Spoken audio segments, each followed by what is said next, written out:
In this video, I'm gonna teach you how to change solo self-found in POE2. It's a very easy process, so make sure to follow along.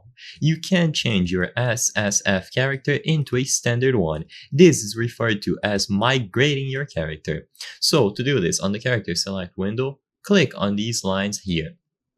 When you highlight and select these lines, you will be able to access the League Migrations menu.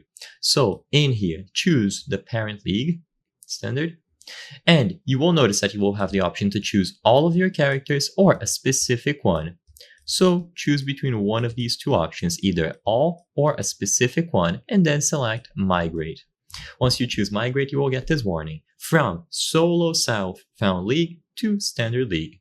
Are you sure you want to migrate all of your characters and their items, stash tabs, hideouts, masters, and atlas state from this league, so SSF, to its parent league?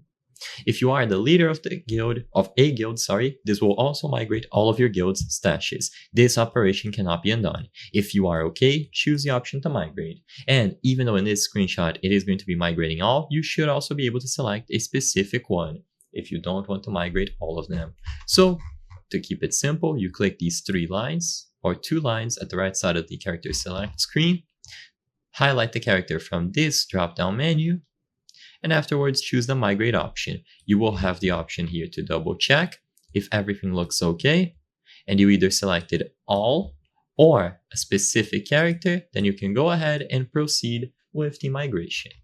And like I said before, this cannot be undone, so be absolutely sure that you want to do this. So I hope I was able to help you.